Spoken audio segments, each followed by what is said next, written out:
Et voilà. Salut à tous. Là, on est le dimanche 30 juin. Là, on emmène tout le matériel au champ à 6-7 km d'ici. On emmène le tracteur avec une première remorque. On fera un convoi à plusieurs véhicules avec la batteuse, la coupe là-bas et le petit tracteur, et puis une voiture ouvreuse à l'avant.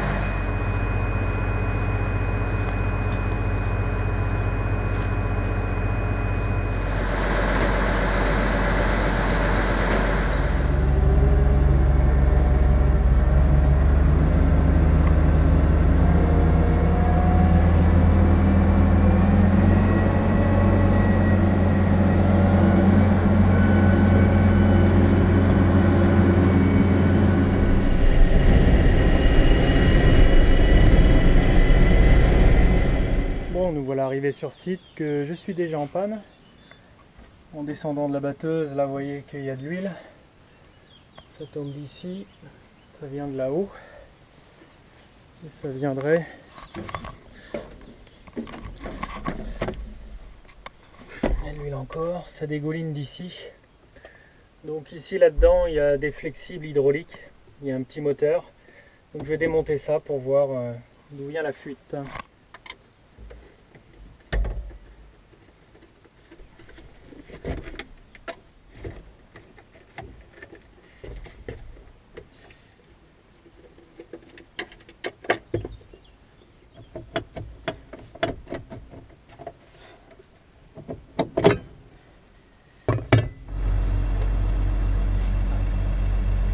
Ça vient de là. Donc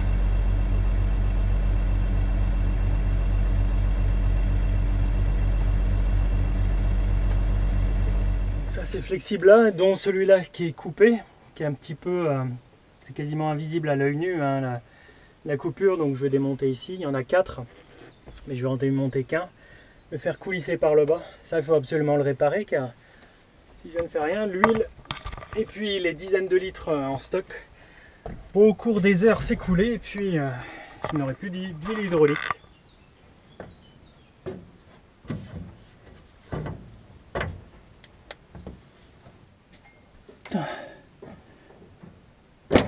Oh putain.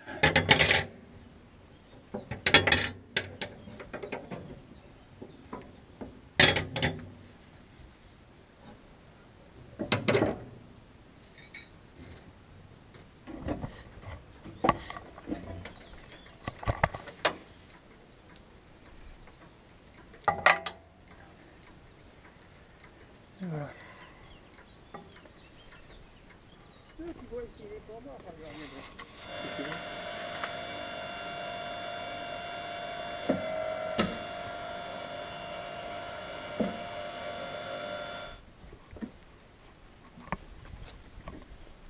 J'ai plus qu'à repasser le neuf.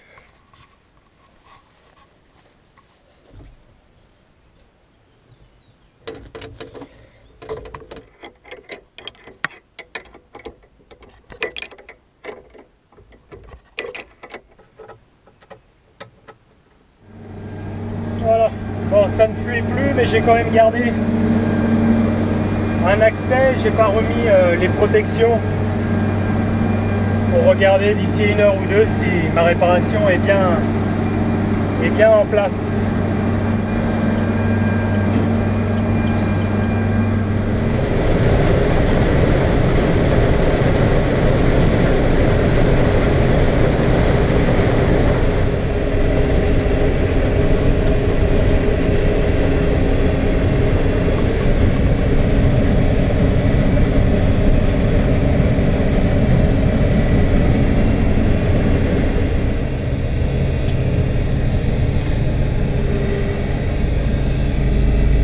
Voilà, j'ai fait une petite trémie, c'est-à-dire que j'ai rempli la réserve à l'arrière pour que ça me laisse de quoi emmener un échantillon à la coopérative.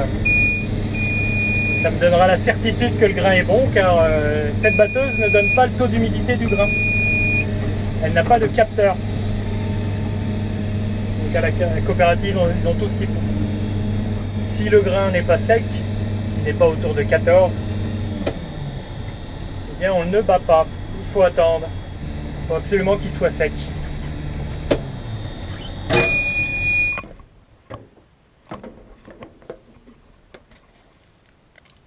Voilà l'échantillon.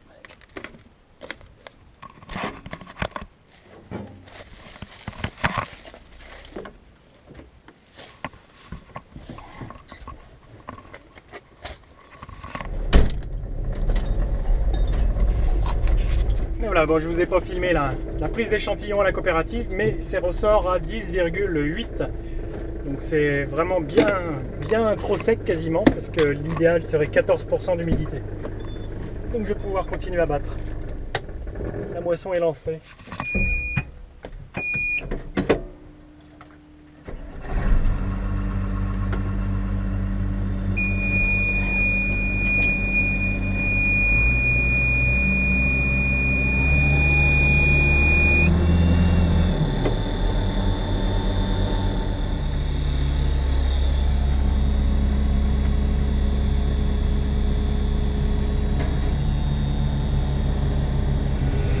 Et puis pareil, la moissonneuse, elle ne me donne pas une estimation de rendement. Là, je ne sais pas du tout, tant que je n'ai pas terminé les champs et puis comptabilisé les bennes à la livraison avec leur tonnage divisé par les surfaces, je ne sais pas exactement le rendement.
J'ouvre la petite vitre latérale parce que on est quand même bien confiné dans la cabine et on n'entend pas tous les bruits vraiment fidèles comme si on était dehors. Donc parfois j'arrive à déceler des pannes qui sont en train de se créer.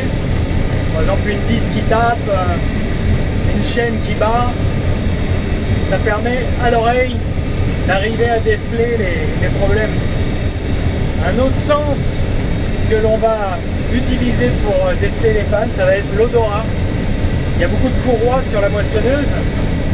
Parfois, lorsque l'une d'elles est prête à céder ou qu'elle se met à chauffer, eh bien, ça va sentir comme le pneu.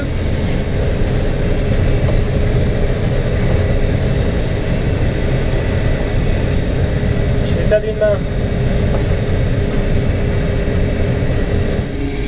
Terminer le champ et puis mes deux remorques sont pleines, la rouge et la grise, et puis derrière je suis à 2 tiers plein. Bon, à vue de nez c'est pas terrible, j'en saurai plus demain matin à la livraison.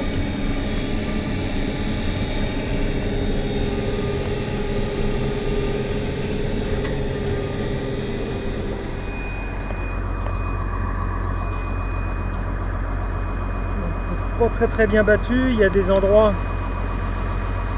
où il reste sur les grains de la barbe, cette petite partie là qui normalement je devrais pas la battre Ça devrait être la graine que comme ça. À la coopérative, cette partie barbe sera donc décomptée du poids que je vais livrer. Ça fera partie des impuretés.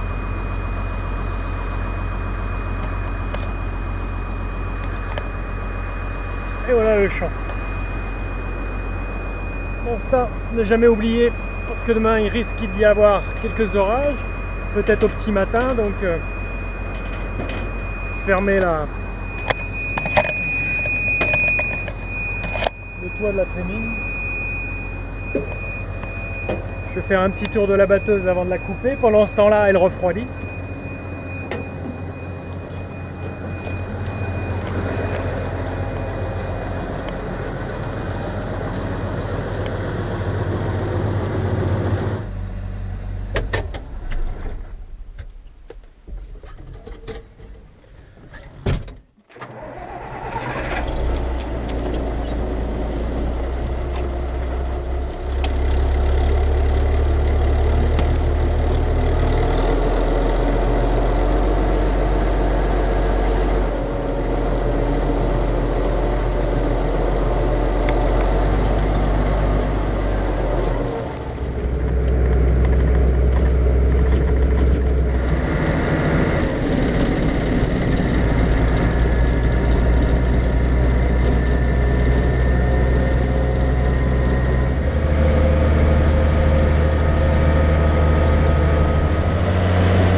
Donc j'ai une roue sur la remorque qui se dégonfle. Donc, je suis venu avec le compresseur. Bon, je vais remettre de la pression, j'espère qu'elle n'est pas crevée et qu'elle s'est simplement dégonflée durant l'hiver.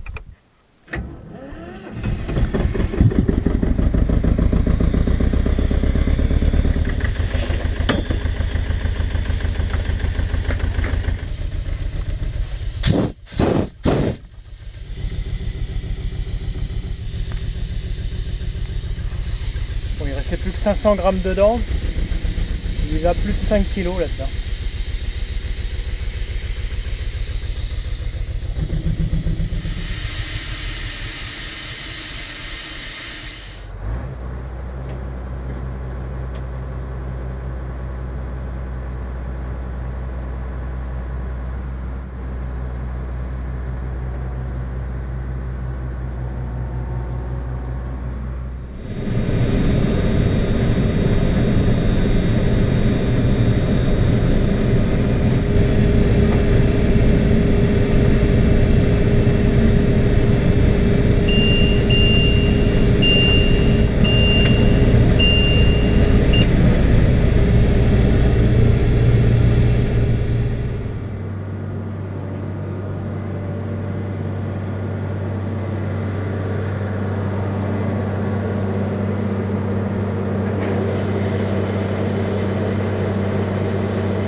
Là ce soir je vais pas faucher tard car toutes mes remorques sont pleines et la coopérative est déjà fermée. Il y a très peu d'agriculteurs qui sont déjà lancés dans la moisson. Du coup il n'est pas intéressant pour notre coopérative de rester ouverte jusqu'à tard. Et puis ils annoncent un temps clément pour les jours d'après, donc si je devais tomber en panne, je devrais pouvoir terminer cette culture dans les temps. Là, je vais donc la garer près du compresseur. Demain matin je la soufflerai. Je soufflerai le radiateur et puis tous les endroits où il a pu s'agglomérer de la poussière, dans des amas de poussière comme ça, avec de la chaleur, des fois des vapeurs d'huile, ça peut prendre feu.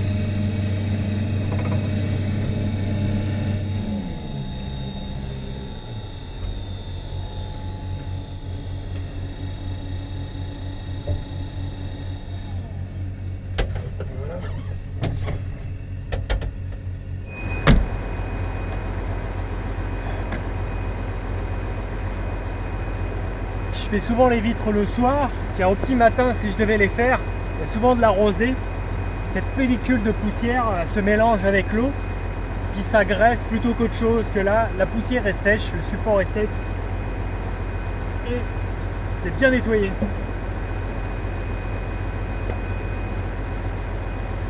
Ça, les vitres, on les fait tous les jours. Donc là, le moteur a bien refroidi. La jauge était à peu près ici, et elle est venue là. Voilà, donc là il est complètement refroidi. Je vais pouvoir l'éteindre.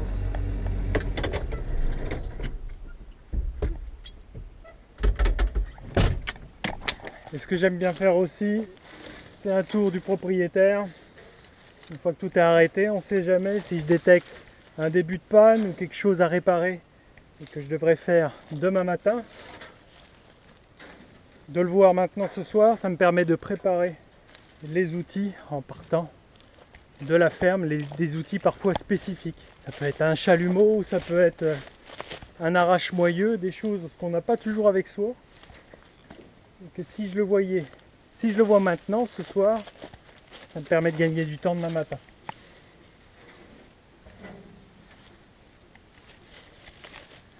On va aller vers la partie moteur pour vérifier que tout va bien.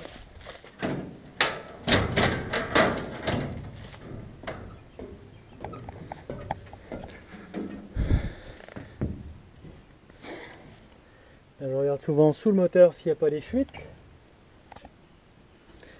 Donc demain matin, je viendrai souffler tout ça, vous voyez.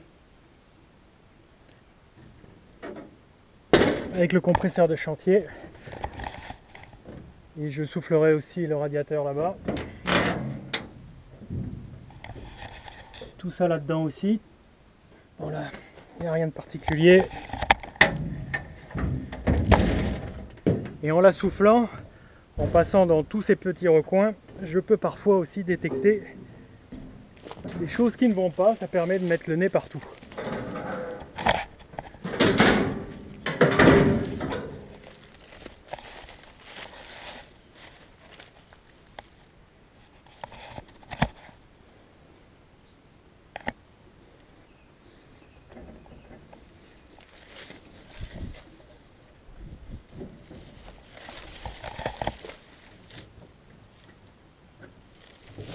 Bon, tout a l'air en ordre. On va rentrer chez moi. On va laisser passer la nuit puis venir demain matin à la fraîche.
plus de bruit que ma batteuse. Elle est soufflée, elle est graissée. Il est bientôt 10 h, je suis un petit peu à la bourre. Ensuite une bonne douche et on pourra reprendre la moisson.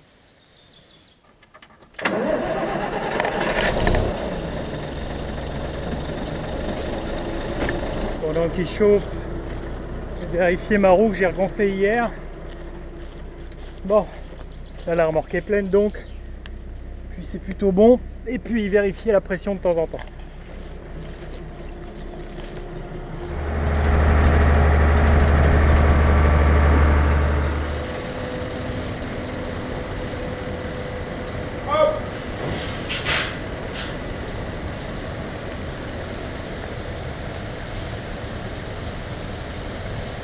Moi je vais venir apporter le grain ici, dans ce site satellite, et ensuite ces gros semis vont donc reprendre ce grain que l'on dépose là, qui va être chargé là-haut dans les boîteaux, acheminé avec ces camions là, à des silos où ils seront stockés centralisés, mais aussi sur les ports et acheminés par voie ferrée. Donc les semis emmènent des grosses quantités sur d'autres sites centralisateurs.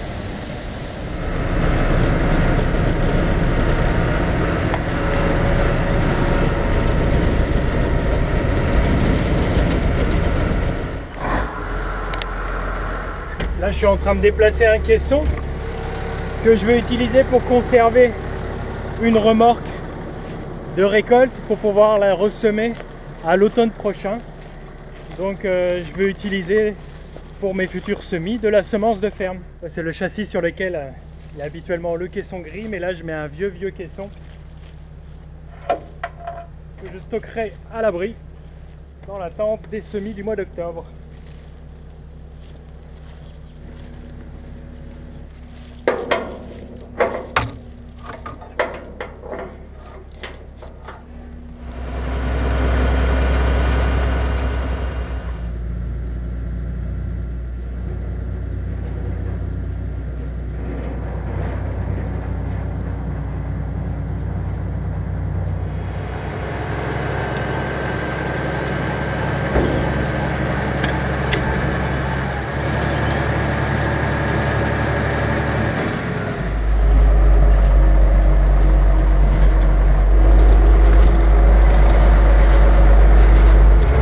Poser ce vieux à l'endroit du champ où je veux garder la semence. Tout à l'heure je viendrai reprendre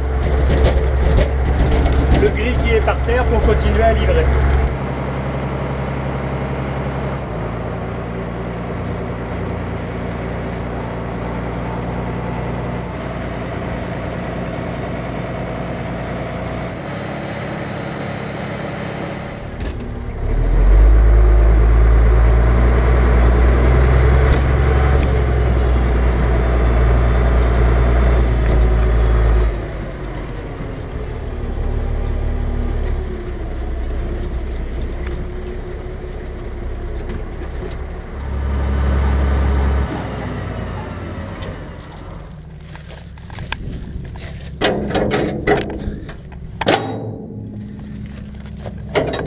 Ça, c'est tout simplement la sécurité que lorsque je benne pour vider la remorque à la coopérative, il n'y ait pas de risque que le caisson coulisse de lui-même par un problème d'hydraulique avec les câbles pour éviter qu'il s'échappe et qu'il tombe par gravité. C'est tout simplement un crochet. Voilà, il faut qu'il soit bien.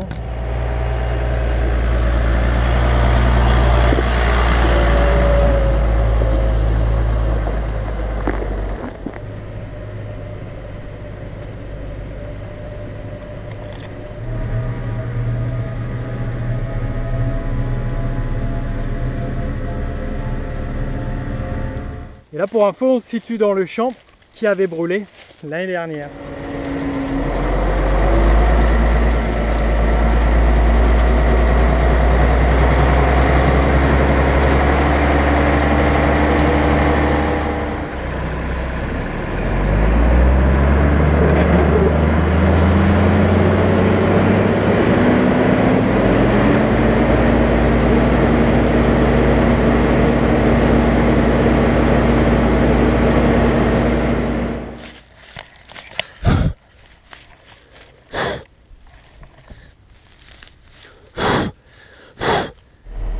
Il y a quelques jours, je vous avais fait voir, j'avais découvert 2 nids de busards Saint-Martin dans l'orge haute, j'avais vu avec le drone que les nids étaient vides. Et là, j'ai demandé à mon chauffeur de s'assurer qu'ils étaient bien vides. Il arrive dans les parages de ces 2 nids. Il en a déjà dépassé un, il n'y avait rien dedans. Donc il va être prudent pour le second. Bon, quand je serai revenu, en théorie, s'il n'y a pas de panne, il devrait être terminé ce soir. Donc voilà, étape suivante, les colzins qui vont être mûrs très prochainement. Peut-être que je vais y essayer même demain. J'espère que cette longue vidéo vous aura plu, beaucoup plus longue que d'habitude. Je l'ai voulu comme ça car un peu plus fidèle de mes journées. On a quand même des journées qui sont assez longues, donc j'ai essayé de vous le montrer en vidéo, cette longueur. Voilà. Bien, à la semaine prochaine pour de nouvelles aventures concernant la moisson des autres cultures. Salut!